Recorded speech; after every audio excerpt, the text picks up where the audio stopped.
একজন ব্যক্তি আল্লাহ তাআলার কাছে রোজই প্রার্থনা করতে থাকলেন, হে প্রভু, দয়া করে আমাকে একবার শয়তানের সাথে সাক্ষাৎ করিয়ে দাও।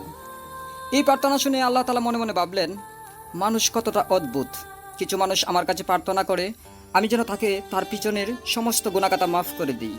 কিছু মানুষ আমার কাছে প্রার্থনা করে তাকে যেন সুস্থতা দান করি। কিছু মানুষ প্রার্থনা করে আমি যেন তাকে পরকালে জান্নাত দিই। কিছু মানুষ প্রার্থনা করে আমি যেন তার দুনিয়ার নাজ নেমত বাড়িয়ে দিই। কিন্তু এই ব্যক্তিটি এমন অদ্ভুত প্রার্থনা কেন করছে? সে শয়তানের সাথে সাক্ষাৎ করতে চায়। এরকম ধরনের প্রার্থনা তো আজ অবধি কেউ কখনো কোনোদিন করেনি।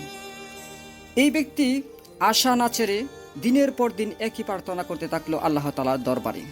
আল্লাহ তাআলা একবার ফেরেশতার মাধ্যমে শয়তানকে খবর পাঠিয়ে দিল বা মেসেজ পাঠিয়ে দিল যে এই ব্যক্তির সামনে তুমি প্রকাশিত হয়ে যাও।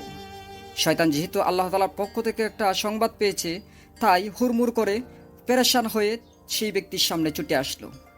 এসে বলল, ভাই আপনি কে, আর আপনি এমন কি কাজ করেছেন যে স্বয়ং আল্লাহ তাআলার পক্ষ থেকে মেসেজ আসলো আমি আপনার সাথে যেন সাক্ষাৎ করি, আপনার সামনে যেন প্রকাশিত হয়ে যাই।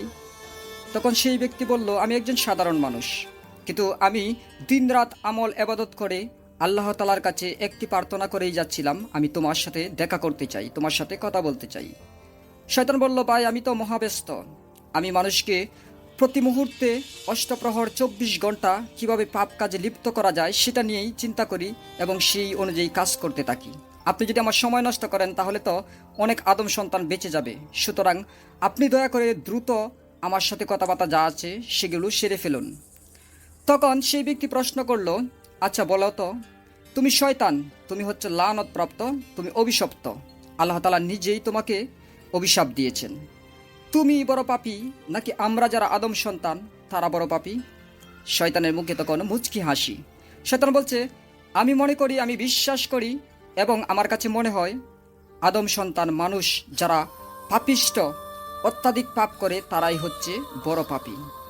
সেই ব্যক্তি বলল, আমাকে এটা যুক্তি দিয়ে বুঝিয়ে দাও।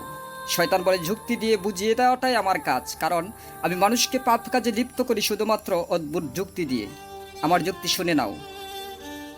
যখন আদম আলাইহিস সালাম আদি পিতাকে সৃষ্টি করা হলো, তখন আল্লাহ তাআলা বললেন প্রত্যেকটা ফেরেশতাকে সেই আদমকে যেন সিজদা করে। আমি তখন হিংসা করলাম, অহংকার করলাম, বললাম যে আমি হচ্ছে নূরের তৈরি বা আগুনের তৈরি আর আদম হচ্ছে মাটির তৈরি। আমি সেই মাটির আদমকে কেন সিজদা করতে যাব? সে তো আমার চাইতে নিকৃষ্ট, আমি হলাম উৎকৃষ্ট। তখন সকল ফেরেশতারা যখন সিজদা করলো তখন আল্লাহ তাআলা লানত প্রাপ্ত হলাম আমি। আমাকে অভিশপ্ত বিতাড়িত শয়তান বলে ঘোষণা করা হলো। আমি সেই থেকেই শয়তান হয়ে গেলাম। এখানে আমার ভুল বা পাপ বা অন্যায় ছিল দুইটি, একটি হচ্ছে হিংসা, আরেকটি হচ্ছে অহংকার, আরেকটা হচ্ছে আল্লাহ তাআলার আদেশকে অমান্য করা। মূলত তিনটি পাপ আমি করেছি, অন্যায় করেছি।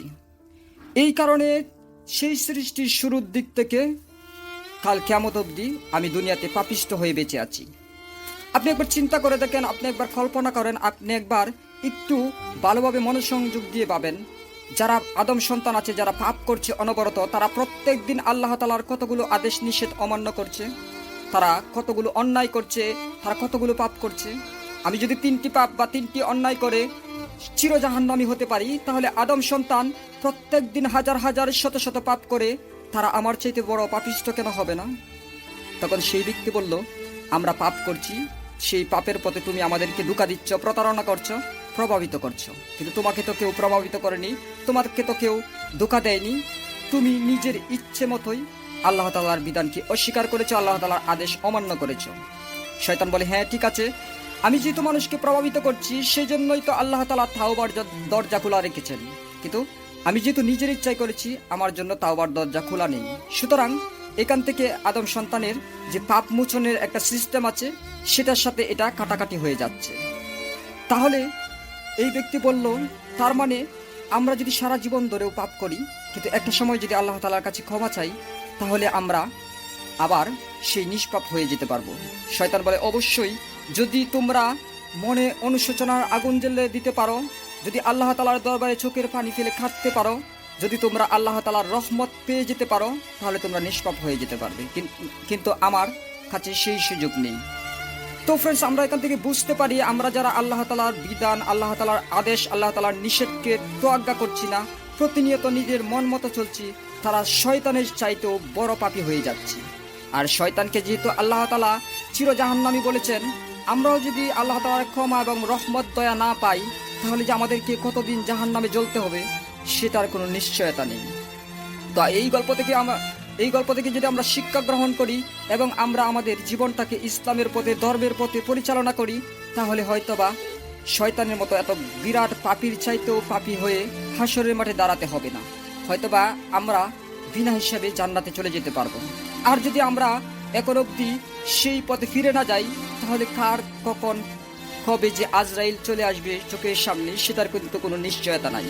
একবার ভেবে দেখুন, যদি আজরাইল আলাইহিস সালাম চলে আসে, এই দুনিয়ার যত সম্পদ আছে সব সম্পদ যদি আমরা তাকে দিয়ে দিই, তারপরেও কিন্তু তিনি আমাদেরকে ছেড়ে যাবেন না, তিনি আমাদের প্রাণ পাখিটাকে নিয়েই যাবেন।